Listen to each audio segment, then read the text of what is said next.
का स्वागत है। आज ये सोशल स्टडी के अंतर्गत और एक जीएस का पार्ट है, इंडियन सॉइल, भारत की मिट्टी। तो भारत की मिट्टी के विषय में आपको यहाँ पे एक डिटेल स्टडी मिलेगी, क्योंकि इसमें से किसी भी कंपटीशंस हो या आपकी एकेडमिक क्लासेस हो, क्योंकि मिट्टी के बहुत महत्वपूर्ण भूमिका है। विभिन्न प्रकार की फसलें, किन किन क्षेत्रों में कौन कौन सी फसलें उगती हैं, ये भी मिट्टी की देन है। और किस मिट्टी कौन सी फसल के लिए बेहतर उपजाऊ होती है, तो इसकी भी जानकारी हमें होनी चाहिए। साथ में हमें ये भी जानना जरूरी है कि भारत में कुल कितने प्रकार की मिट्टी पाई जाती है, कौन कौन से क्षेत्रों में कौन कौन सी मिट्टियां पाई जाती हैं, उसमें किन तत्वों की अधिकता है तथा किसकी कमी है, भारत में कुल कितने प्रकार की मिट्टी है और मिट्टी के बनने की प्रक्रिया क्या है। इन समस्त चीजों का अध्ययन हम लोग एक समुचित इस लेक्चर में करेंगे। चलिए स्टार्ट करते हैं। तो सबसे पहले हमारा टॉपिक ही है भारत की मिट्टी, इंडियन सॉइल। इसके अंतर्गत इसको सबसे पहले हमने डेफिनेशन ही ले ली है कि मिट्टी के धरातल, पृथ्वी की जो धरातल की ऊपरी 15 सेंटीमीटर, तो पृथ्वी जो 15 सेंटीमीटर ऊपर की परत है उसको मिट्टी कहते हैं। और क्योंकि पौधे अपना भोजन अधिकतर इसी भाग से प्राप्त करते हैं, तो जो पौधे होते हैं वो अपना भोजन अधिकतर इसी 15 सेंटीमीटर जो पृथ्वी की ऊपरी गहराई है यहीं से प्राप्त करते हैं। वैसे 3 मीटर से 6 मीटर तक मानी जाती है। तो जो मिट्टी की मोटाई है पृथ्वी पर वो 3 मीटर से 6 मीटर मानी जाती है, लेकिन जो अधिकतर ह्यूमस ऑफ फर्टिलिटी है, उर्वरा शक्ति है, वो 15 सेंटीमीटर की गहराई में विद्यमान होती है। अब उसके बाद आते हैं मिट्टी का निर्माण। ये एक बहुत महत्वपूर्ण है कि मिट्टी का निर्माण कैसे होता है। देखिए, मिट्टी का निर्माण बहुत जटिल प्रक्रिया है और कई लाखों वर्ष इसको लगते हैं बनने में। मूल रूप से चट्टानों के विखंडित होने, यानी जो हमारी ऊपर की चट्टानें हैं वो टूटती फूटती रहती हैं, एवं उसमें वनस्पति और जीव जंतुओं के सड़ने गलने। तो जितनी वनस्पति है ये भी ऊपर ही टूटती फूटती उसी में गिरती रहती है। जीव जंतु जो मरते हैं वो भी लगभग सब ऊपर ही रहते हैं, 3 मीटर से 6 मीटर की गहराई में ही रहते हैं। और सबसे मेन है इसमें जलवायु तथा जलवायु की क्रिया। अब इसीलिए भिन्न भिन्न क्षेत्रों में भिन्न भिन्न प्रकार की जलवायु है, तो इसमें मिट्टी भी अलग अलग हो जाती है। साथ में अम्लीय पदार्थों से क्रिया, इसमें अम्लीय पदार्थ से क्रिया करते हैं और फिर ये लाखों वर्ष, ये इसका देखिए लाखों वर्ष की प्रक्रिया के बाद मिट्टी का निर्माण होता है। तो इसके लिए मेन कंपोनेंट क्या है? ऊपरी चट्टानें नंबर 1, ये विखंडित होती रहती है। दूसरी वनस्पति, तीसरे जीव जंतु, चौथी जलवायु और 5वां अम्लीय पदार्थ। इतने रिएक्शन करते हैं, फिर इसको टाइम चाहिए लाखों वर्ष का।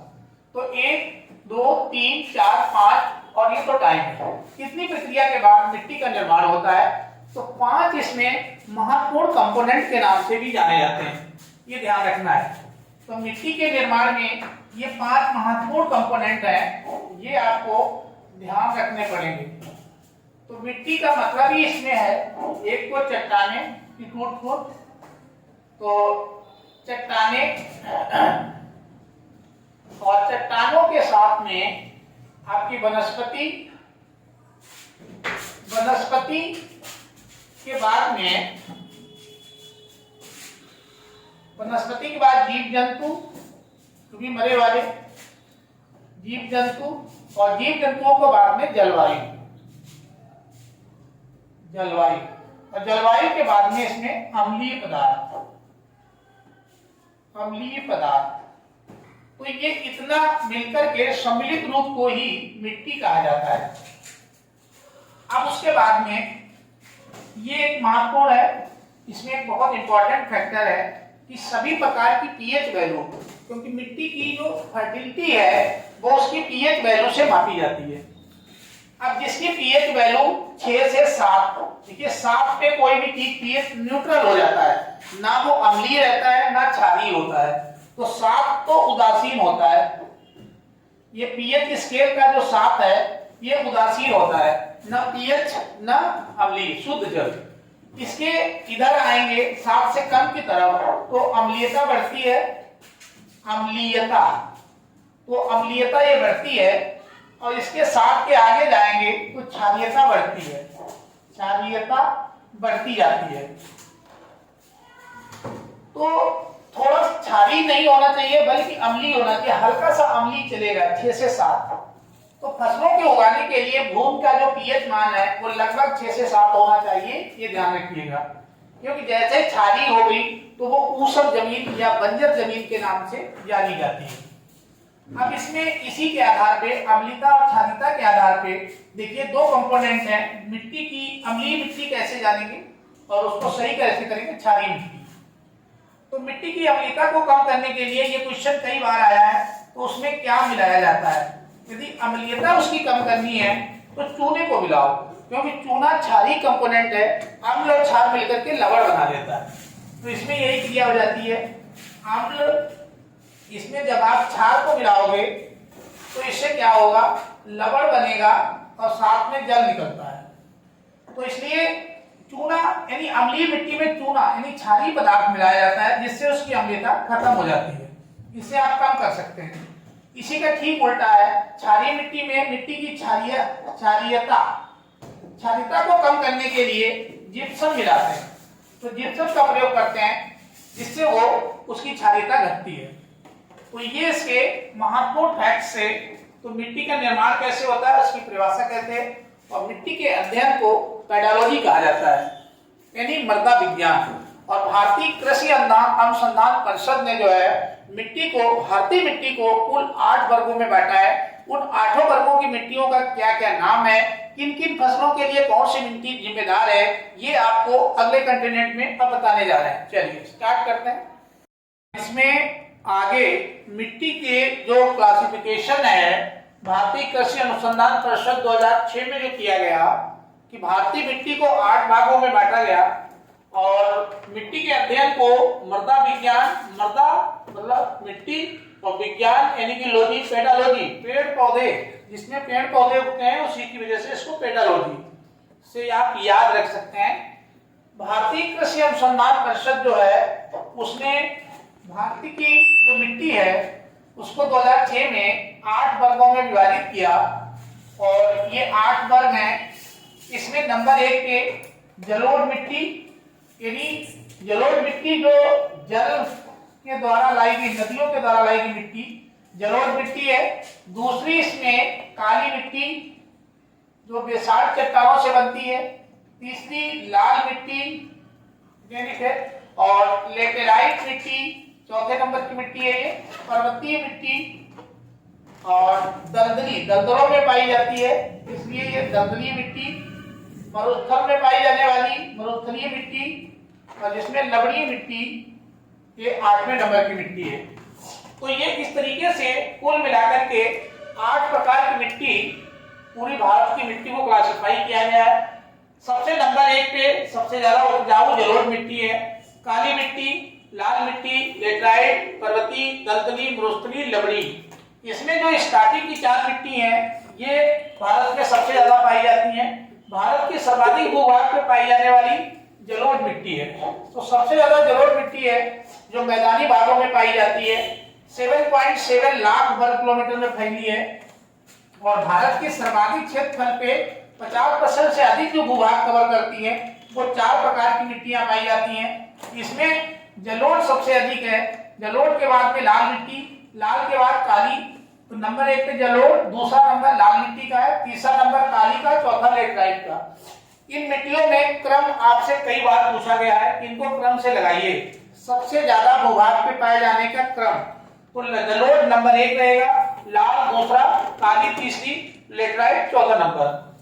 भारत की सभी मिट्टियों में 3 तत्वों की कमी पाई जाती है।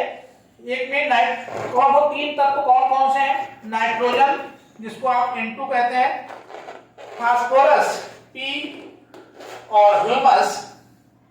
ह्यूमस देखिए, ये पेड़ पौधे जो सड़ते गलते रहते हैं मिट्टी में, तो जो भूरे रंग का कार्बनिक पदार्थ होता है, भूरे रंग का कार्बनिक पदार्थ तो जिसमें चीजें मिट्टी में सड़ती गलती रहती हैं, तो पेड़ पौधे हो गए, वनस्पति हो गए, छिलके हो गए, ये सब उससे जो बनता है उसी को ह्यूमस कहते हैं। तो ये इन 3 चीजों की कमी भारत की लगभग सभी मिट्टियों में पाई जाती है, एक को छोड़ करके। तो इस तरीके से ये मिट्टी का यहाँ पे डिटेल है। इसके आगे अब आपको इसके आगे की चीजें और इन मिट्टी में क्या पाया जाता है वो बताते हैं। आपके सर्वाधिक क्षेत्रों में पाई जाती है और सर्वाधिक उपजाऊ होती है, उसके विषय में समझते हैं यहाँ पे कौन क्या है। तो जलोढ़ मिट्टी को एलुवियल सॉइल के नाम से जाना जाता है। इसे दोमट मिट्टी, कछारी मिट्टी, कांप मिट्टी भी कहते हैं। तो इसके कई सारे नाम हैं और ये नदियों द्वारा पहाड़ी क्षेत्रों में लाकर के मैदानी भागों में फैला दी जाती है। तो नदियों के द्वारा जो लाई गई मिट्टी है वो ये जलोढ़ मिट्टी होती है। जलोढ़ का यदि आप संधि विच्छेद करेंगे तो जल प्लस ओढ़, ओढ़ का मतलब होता है उड़ा देना, तो ये बन जाती है जलोढ़। इसी को कहते हैं जलोढ़। तो जल मिट्टी को लाकर के उड़ा देता है मैदानी क्षेत्रों में, तो उसी को जलोढ़ मिट्टी कहते हैं। तो ओढ़ को मतलब उड़ा देना, उड़ा देना, तो इसीलिए इसको जलोढ़ मिट्टी कहा जाता है। ये भारत की सर्वाधिक उपजाऊ मिट्टी है। यहां से एक क्वेश्चन रहता है। अब इसका क्षेत्रफल एवं विस्तार, भारत का संपूर्ण उत्तरी मैदान, समुद्र तटीय मैदान जलोढ़ मिट्टी के बनाए हुए हैं, वहां पे जलोढ़ मिट्टी पाई जाती है। इसमें किस चीज की अधिकता है? तो चूना और पोटेशियम की इसमें अधिकता पाई जाती है। कमी किसकी है? तो नाइट्रोजन, फास्फोरस और ह्यूमस, इस चीज की इसमें कमी पाई जाती है। इसीलिए जो खादें डाली जाती हैं वो नाइट्रोजन युक्त यूरिया, फास्फोरस और ये ह्यूमस यानी सड़ी गली चीजें, तो वो इसमें घोल वगैरह डाला जाता है। फसल धान के लिए ये नंबर 1 है। धान की खेती के लिए सर्वोत्तम एवं अन्य लगभग सभी फसलें इसमें पैदा की जा सकती हैं। अनाज, बाजरा, गेहूं, दलहन, तिलहन, इन सब के लिए ये अच्छी मानी जाती है। जलोढ़ मिट्टी 2 टाइप की होती है, एक बांगर जलोढ़ मिट्टी और एक खादर जलोढ़ मिट्टी। बांगर ये पुरानी जलोढ़ मिट्टी है, तो ये पुरानी जलोढ़ मिट्टी है, इसे पुरानी जलोढ़ मिट्टी भी कहते हैं। और जो ये खादर है ये नई जलोढ़ मिट्टी है, नई जलोढ़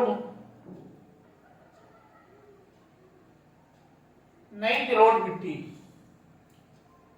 तो इसे याद लगा लीजिए। इसको बांगर मतलब पुरानी, ये बहुत पुरानी है। नदियां पहले बाढ़ आई लेकिन अब वहां पे बाढ़ नहीं आती है, तो इसकी उर्वरा शक्ति काफी कम हो गई है।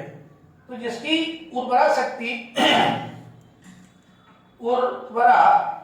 शक्ति जिसकी कम हो जाती है, तो फसलें यहाँ पे अच्छी नहीं पैदा हो जाती। उर्वरा शक्ति कम, फर्टिलिटी इसकी घट जाती है बांगर वाली की। लेकिन जो नई खादर मिट्टी होती है, ये हर साल मिट्टी, नदियां का जो सैलाब आता है, पानी का बहाव तेज आता है, उसमें आ जाते हैं। तो नए नए ये सारे तत्व जो है, चूना, पोटेशियम, ये सब इसमें भरपूर मात्रा में आ जाते हैं। तो ये फसल अच्छी, इसमें उर्वरा शक्ति बढ़िया पाई जाती है। तो इसमें जो उर्वरा शक्ति यानी फर्टिलिटी है वो अच्छी होती है, अधिक होती है।